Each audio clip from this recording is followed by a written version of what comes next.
Hello and welcome to the TFJJ and a lovely sunny bank holiday weekend in London. We'll be taking the 458 Italia for its first proper road trip. We're going to tick over shortly to 1,000 miles under my ownership. Colour's looking good, it's a little bit dirty in the sun.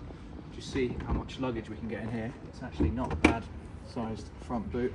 Get a suitcase, rucksack, a couple of other bits and bobs. But yeah, in dire need of a clean after we finish the trip. But yeah, let's get on the road and get out of London.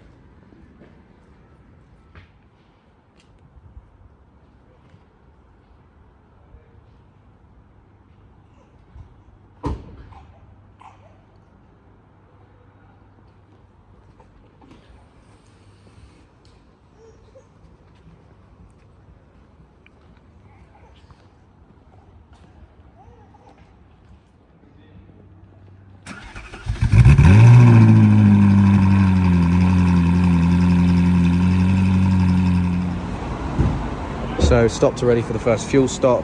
Got to put in the V power, obviously, as it's a slightly older car and we want to make sure nothing goes wrong in terms of fuel. But this car absolutely drinks, it's crazy.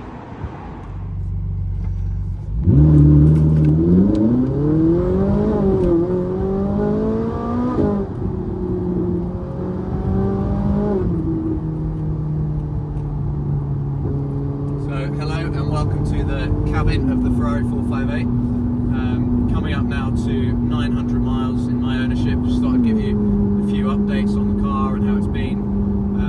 It's just so much easier to drive, obviously being automatic. Lovely dual clutch transmission when compared with, obviously it was really nice to have the manual in the Aston Martin and the Lotus. But this is just so much easier to drive on a day-to-day basis, especially for me being in London. But today's not about that. Today's about getting on some nice roads in the Cotswolds. But these gear shifts are so fast. I've previously driven a 430 and this is just light years ahead in terms of the gear shifts.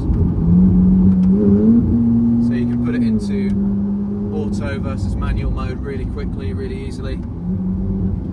The noise is phenomenal. Obviously we've got 4.5 litre naturally aspirated V8 engine, which is the main reason I bought this car. Incredible sound, and obviously that beautiful Pininfarina design, the last of the mid-engine V8 Pininfarina designs.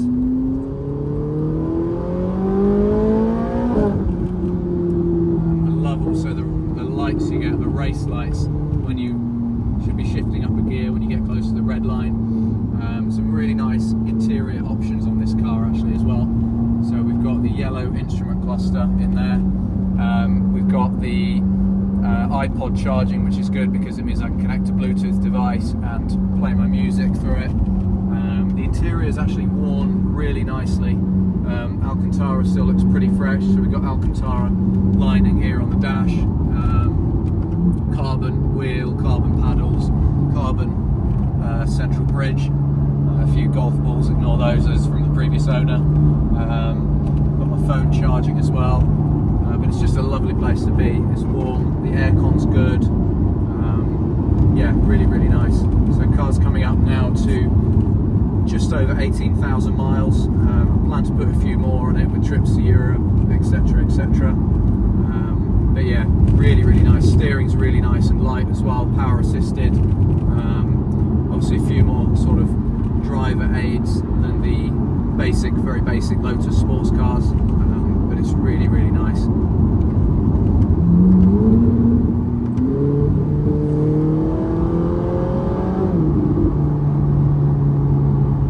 We're going to head over now towards a little town in the Cotswolds called Broadway, which I think is quite cool, being a bit of a nerd, as it featured in Forza Horizon 4. So it'd be quite cool to get a photo of the car there, just like on Forza. Yeah, these roads are absolutely beautiful. The weather has stayed really nice for the most part for us, so I'm happy about that. We're not too far away from where Harry's Garage records his amazing videos as well. We'll try out a few of those roads. But yeah, this car and this gearbox is an absolute joy. I figured out that you're supposed to actually turn the ignition on, wait for a little bit, wait for the beeps, and then start the engine. Otherwise it can have some sort of engine warning lights, gremlins, all that kind of stuff, but it's absolutely fine if you wait a bit before starting the engine. It's quite nice and compliant on bumpy roads. We've got the bumpy road button actually on the Manatino, the wet mode, which is really good. This is the bumpy road suspension button just here above the engine start, and that makes the suspension sort of a little bit more manageable with all of England's potholes and terrible roads at the moment. But it's just amazing. The only thing it's not great on is fuel. We've gone through, well, it's showing almost full now, but as soon as you lose 1 bar, it goes down very, very quickly. Probably can't be more than about 12 miles per gallon. Give it a nice burst down here in just a second as well. Gotta love those downshifts.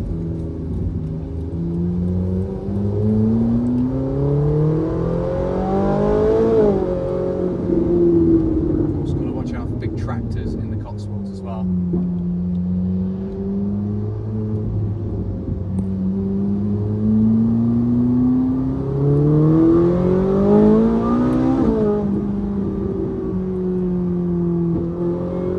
I love the noise as well when the valves open.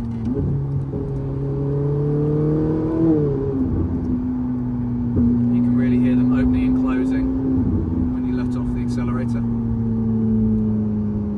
There you go.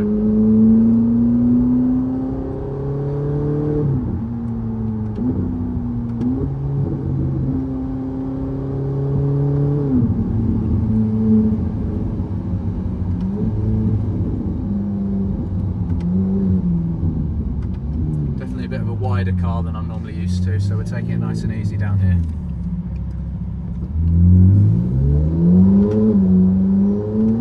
But yeah, just a huge amount of fun and very easy on the whole to drive.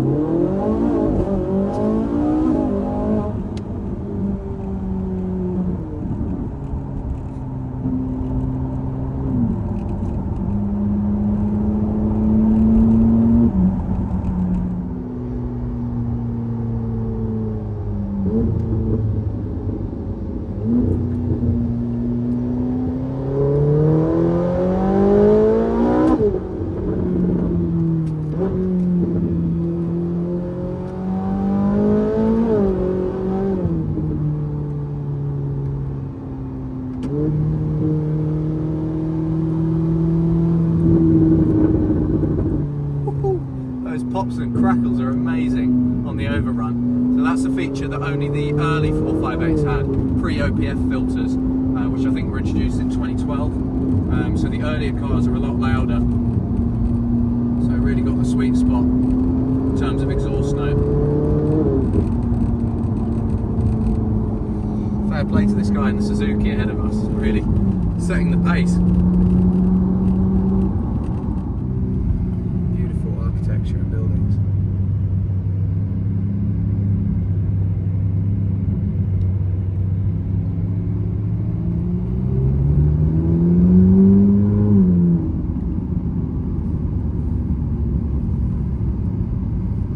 Okay, old car, Citroen.